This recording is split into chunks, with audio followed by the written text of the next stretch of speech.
Hey everyone, it's Alex, and this is just a short tutorial covering basic color correction in Final Cut Pro.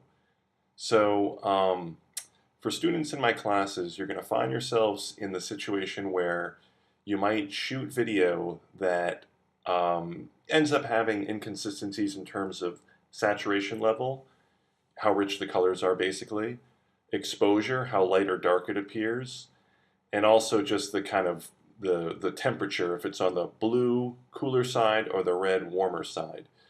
And so what you can do later to help make your films a little bit more cohesive feeling and realistic is do a little bit of color correction if you have time, and it just helps to connect, shots that maybe have some differences, stark differences in some cases in color and exposure.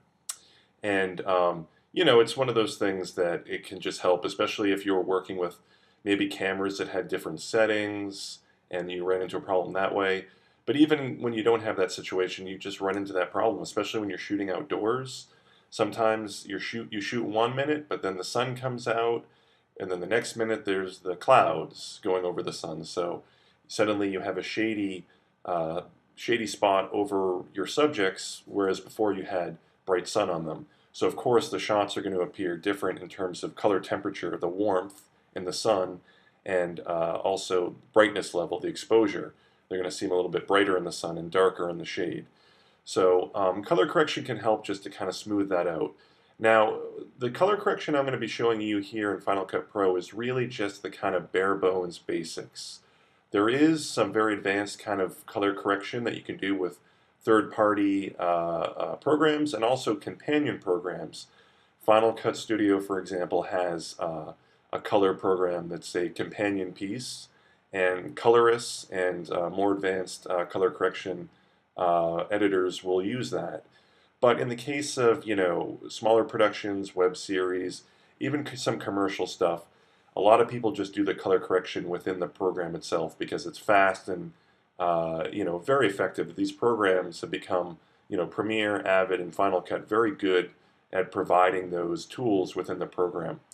So it's only really if you're doing a larger scope production, especially if you're working on a feature film or something of that scope, that's a little bit bigger, that you might consider turning to one of those more extreme color correction programs, and maybe even hiring a separate colorist.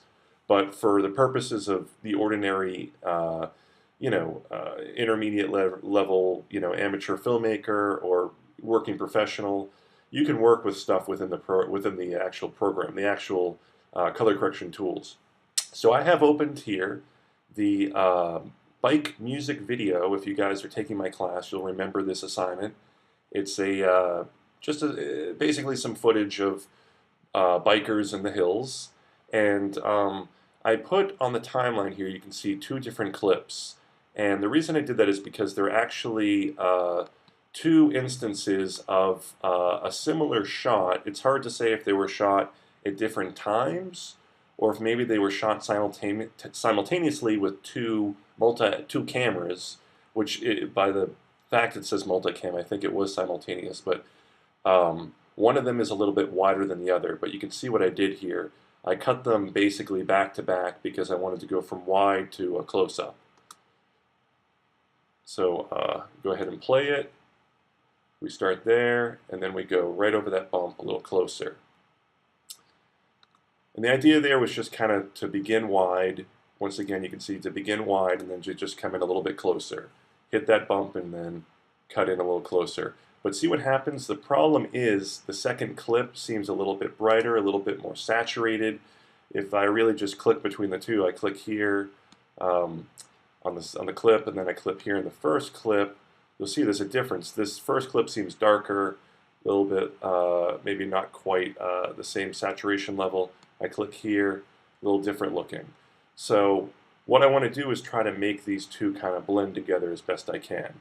So the first thing you do is especially when you're doing color correction, is and you're working in a scene, find a clip, and it might be a recurring angle that you're using throughout the scene to be your kind of template from which you want to correct all the other clips. In other words, you sort of balance that particular clip first, and then you go to the other ones and make it match it.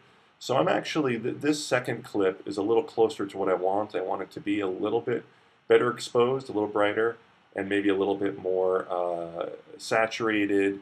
Maybe it's a little bit, a tiny bit warmer looking, maybe not that much, a tiny bit warmer looking.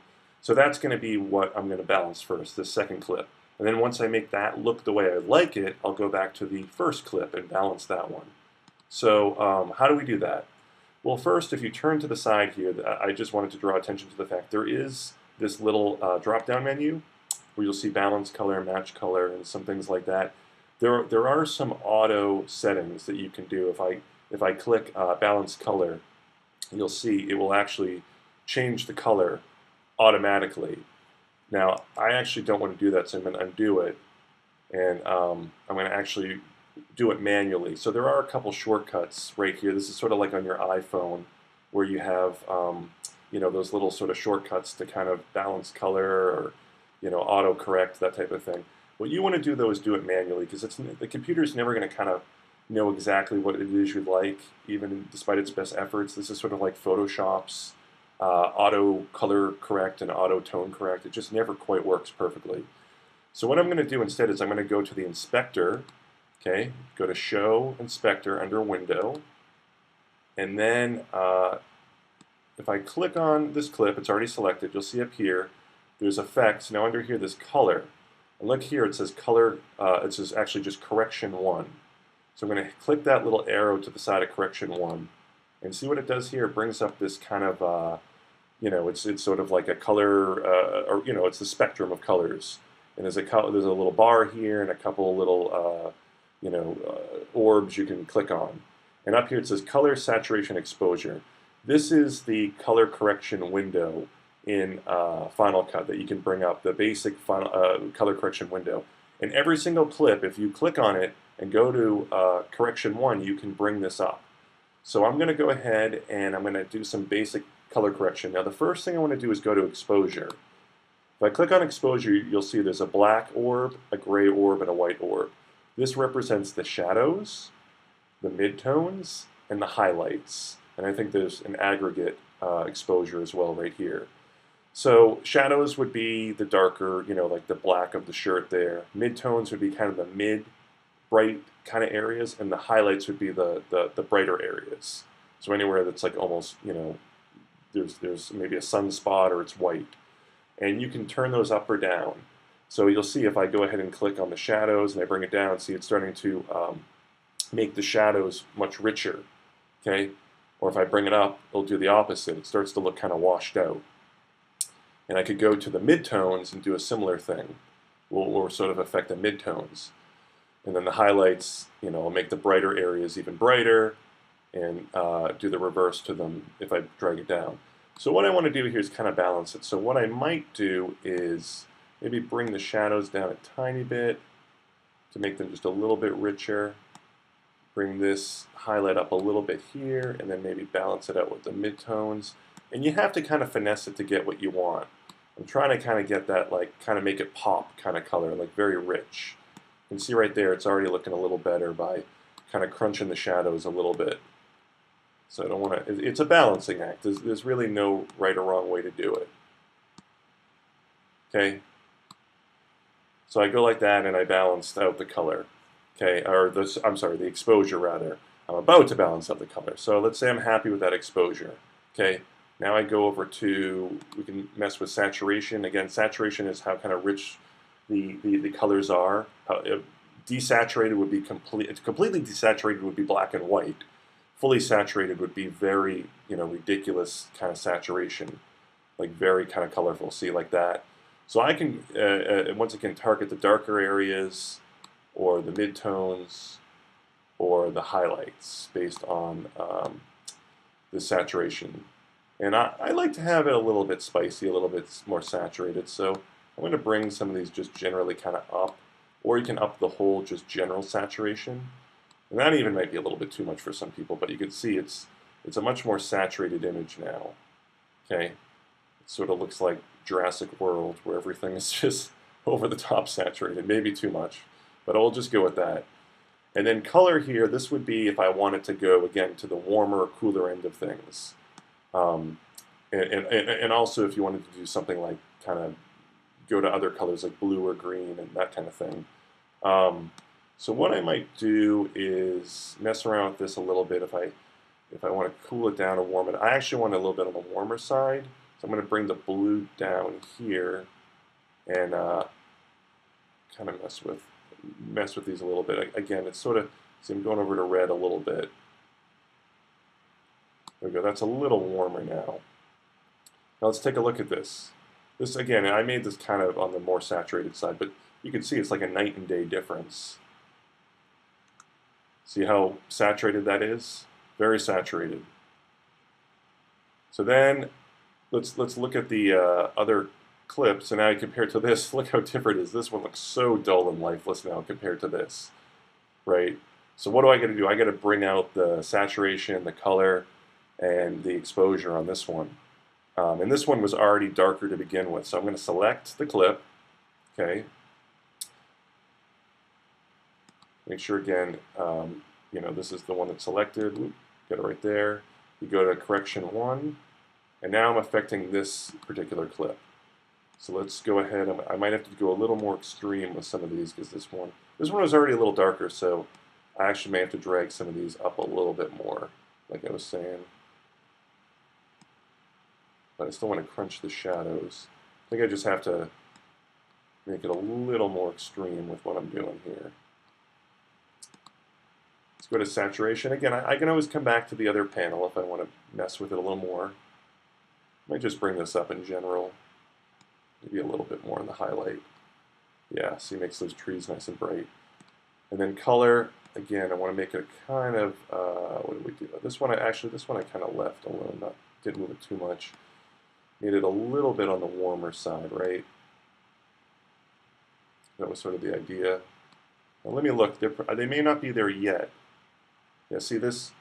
They're closer. You can see how they're a little bit closer, right? But it seems like this one is maybe actually a little bit, just a tiny bit brighter, the second one. So I'll come back here. I'm going to go to my exposure. And let's see, maybe I'll bring up the midtones a little bit. That might help. Bring the shadow down a hair. See how that looks. Yeah, also I think the saturation could go up a tiny bit more. Maybe on the midtones. Actually, you know what, I'll just bring these all up a tiny bit here. This one might be a little too much. See now. Not bad, actually. Do you see how much they sort of blend together now? So let's play it from the beginning.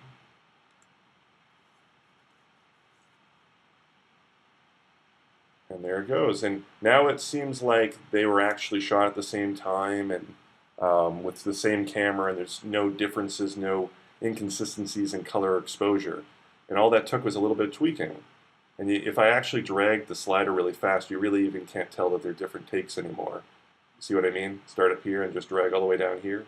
Seems like it's the same take. So that happened from just using that little color correction panel. Now, take a look at what I've done here. I jumped ahead a little bit and I brought down a couple more clips to the timeline. So you'll see we have our 2 original clips, Multicam 4, that goes into Multicam 2, which have been color corrected. But then I come back to Multicam 4, and then I cut to Multicam 2. And if you notice, they're back to being kind of dull, you know, desaturated, the colors are not quite so rich, and not quite as vibrant as these first 2. What can I do here? Do I have to go and select these and do that whole song and dance again with the correction 1? You actually don't have to repeat doing that. Once you've done it to a particular instance of a clip, you can just paste that particular attribute to the other instance of it. So for instance, if I go to Multicam 4, full right here, okay, and then I go Edit, Copy at the top here. All I have to do is choose the other Multicam 4, then I come back up to Edit, and you'll see an option up here, Edit paste attributes. And what that does is it brings up a screen where it lets you choose either video or audio attributes that you can add, and their effects and crops and things like that. So what I'm actually doing here is I'm going to choose, if I choose video attributes, we'll choose everything, but I'm just going to choose one thing. I'm going to choose color. Okay, then I do paste. And take a look what happened to this clip here. It now has the saturation, the color, and the exposure of the earlier Multicam 4. And if I wanted to further tweak it, because whatever, there was anything else wrong with it, I could do it. But at least I got the attributes from here. And look, it looks pretty similar actually, so it seems to have worked. Similarly, I can go to Multicam 2. I can do Edit Copy. I can choose the second instance of Multicam 2 on my timeline. And I can do Edit Paste Attributes. And I'll choose color for this one, paste. And now you'll see the second clip also. See how the colors are once again richer, more saturated? And that should match up with the Multicam 2 here. So now this, if I play this whole thing, it should appear to be, for the most part, color corrected. And I do a little bit of jump cutting here, but so we go here, down the hill, and then we're going to go into the jump to the celebration, and yeah, it all seems to match. So that's color correction, the basics of it anyway, in Final Cut Pro. It's really effective. You can see how quickly I was able to do that, and you know, if you have time at the end of your edit to do a little color correction pass, it really makes a big difference. It really sells moments that may have been shot across different times with different cameras, different settings, with different lighting situations. Again, you try the best you can do on set to match the color, but there's always going to be something, whether it's a little bit of human error or just elements of the environment you're in that might change the temperature, you know, the saturation, the color, the exposure, and you just have to adjust it later. So try it out on some of your projects that you're working on, and hopefully it works well for you. Thanks a lot.